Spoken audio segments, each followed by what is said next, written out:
Hi everybody, welcome to Hudson Valley Sports Report. We've got a little bit of a different feel in this particular version.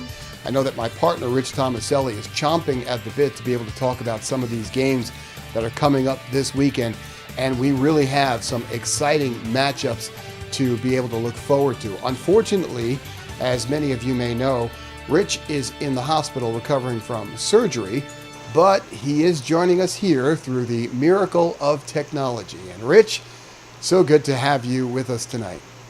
It's great to be back. I mean, I've been doing a lot of things with the site while I have been in the hospital, but 3 weeks is a long time. I'll be going home on Friday, and just the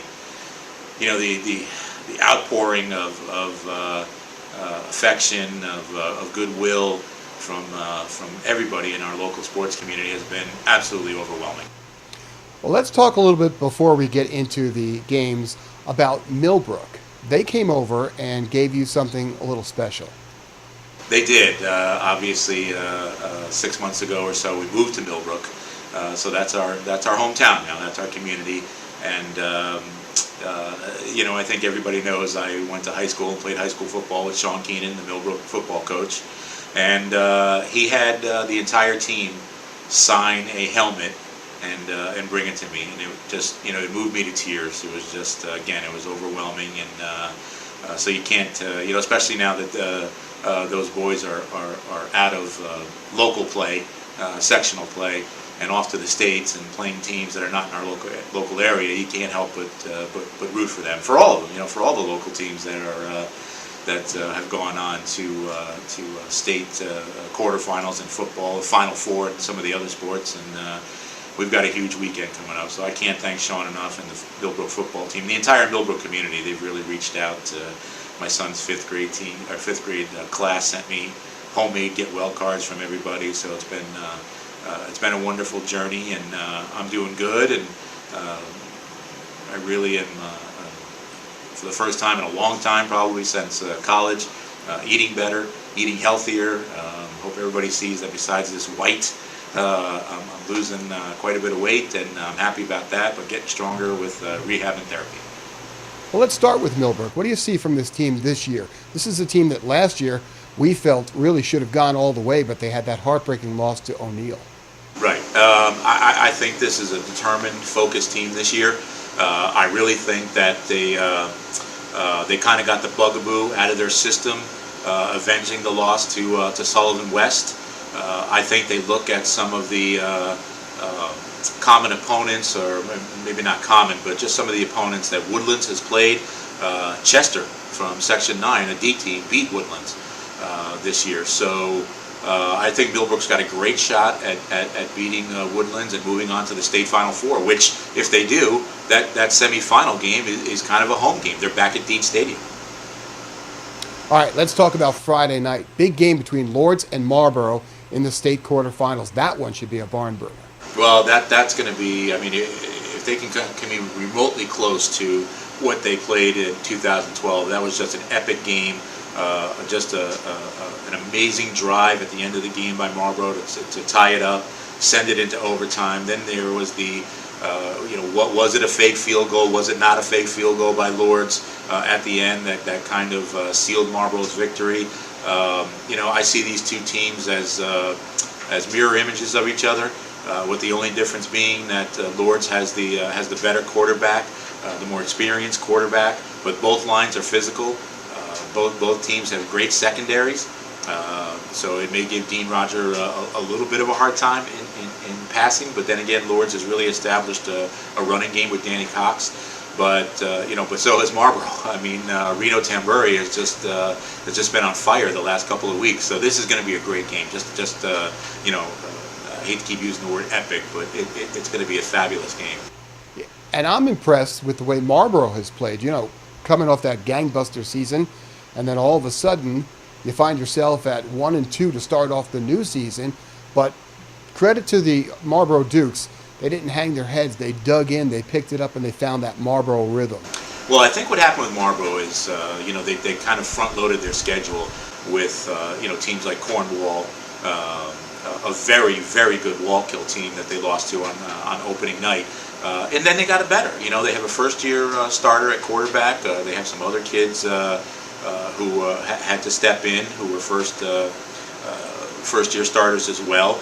And they just got progressively better. And even though they had that kind of disputed game against Burke a few weeks ago during the regular season, where Burke had the potential game-tying touchdown taken away on a penalty with the 12th man on the field, Marlboro has just played spectacular the last few weeks, and they really dominated the sectional final, despite the fact that it was only a 12-point win. I mean, they led that game 25-7. They had it in hand, and they really played well. And then, of course, we got the big showdown on Saturday, John Jay going up against Shenendehowa. I think Jay proved they were the real deal throughout the regular season and the sectionals, but can they continue to prove the reality in the state tournament? Well, I guess we'll find out. You know, Shen is 10-0. They had a great come-from-behind win over CBA to win their section and advance into the state quarterfinals. But you know what? This John Jay team, I mean, every time you turn around, it's like they're pulling a rabbit out of the hat. I mean, the way they won against Mamaroneck might have been the most exciting game in local high school. And then they come back in the sectional final, and they just dominate Arlington. I mean, when they've had to, change their game, they did. I mean, John Jay gave up a lot of points. They gave up 33 to Mamaroneck. They gave up a lot of points in a couple of games prior to that. And then here they come out this past Saturday and they hold Arlington to 3 points. I mean, that was just phenomenal. I mean, this team has kind of team of destiny written all over it. So I certainly don't count them out against Shen. It's going to be a great game. And again, I mean, Dietz is kind of a halfway point between the Albany area and where John Jay is down in Fishkill, East Fishkill, Wickopee to be exact. And I think it's going to be another terrific game. Yeah, and what I like about the Patriots is that they have so many weapons on so many fronts. I mean, at any given time, any guy can make a big play. You have Brad Bellotti and Sean Casey, Joe Lisowski, and now Josh Barr getting in the mix. Absolutely. And, what I love about them as well is that they've balanced out their defense. Sean Casey's always been a monster. He makes big plays, but Robbie Schumacher, Ryan's brother, has played tremendous. He gets tremendous pressure on the quarterback, whether or not he gets a sack or not. I hope they have stats for pressures, things like that. Aaron throws, because he really does a great job coming off that end. So I think if John Jay plays another strong defensive game, they're in it, and they could be in the state semifinals the following weekend. Well, let's talk a little volleyball, because once again, we've got good representation in Glens Falls this year. Representing our Hudson Valley are the Haldane Blue Devils, no stranger to Glens Falls, and really good to see the Spackenkill Spartans in it this year. Yeah, it's nice to have two teams up there again. Of course, Haldane is defending state champions, Class D.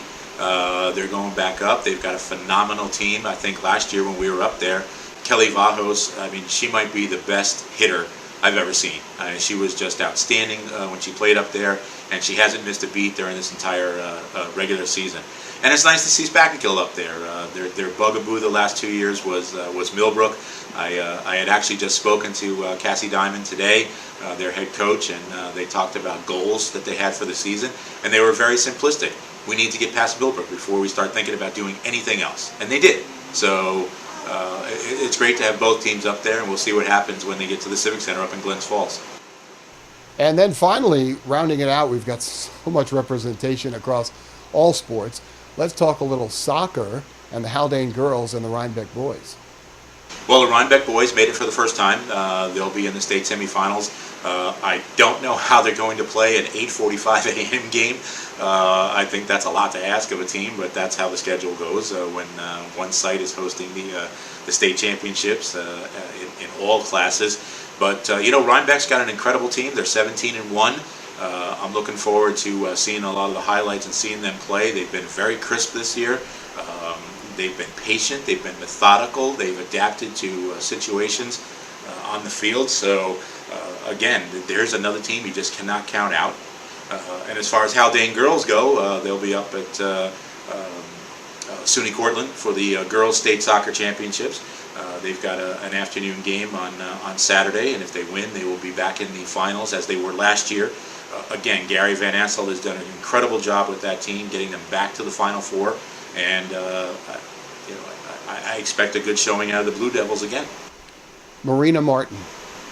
Well, Marina Martin had that 4-goal game that you saw. You know, she was somebody who completely dominated that match against Rhinebeck. And boy, if she can do that again, you'll see Haldane playing again on Sunday. Yeah, she's phenomenal. We've got plenty more to see from her. You know, we've got 9 teams playing 7 games this weekend, and we haven't even mentioned the fact that Newburgh is waiting in the wings to play the John J. Shenendehowa winner in the state semifinals for football in Class AA. So it's great to see so many local teams, Hudson Valley teams, up there, and looking forward to writing about them all, covering them, and seeing how they make out. Well, Rich, so glad you could join us. You look great. You sound great. How's the food there? Food is great here at Northern Dutchess Hospital. They've been wonderful to me. Everybody's been great. My nurses have been great. My rehab people, my therapists. Can't wait to get home though on Friday. Can't wait to get back out to games. You know, like I said, the local community has just been incredible. Well, you just keep doing what the doctors are telling you to do. You look like you're on the road to recovery, and we wish you a speedy recovery so that you can get back on the sidelines, which is where I know you want to be, and we all want to see you there as well. I got to tell you that when we're out and about covering games, there's not one game that we don't have at least 2 or 3 people coming up to us asking us how Rich Tomaselli is doing. So you've got a lot of support. You've got a lot of people who care about you, who you're on their minds, and they're praying for you, pulling for you, and we all are. And can't wait to have you back in the office. Absolutely. Looking forward to it. All right, Rich Tomaselli at Northern Dutchess Hospital for another couple of days. Then he gets to go home, and hopefully a speedy recovery, and we get to see him back on the sidelines, which is where we know he wants to be. Great games coming up this weekend, and you'll be able to see the highlights here on Hudson Valley Sports Report. For Rich Tomaselli, I'm Charlie Carnaccio, and we'll see you on the sidelines.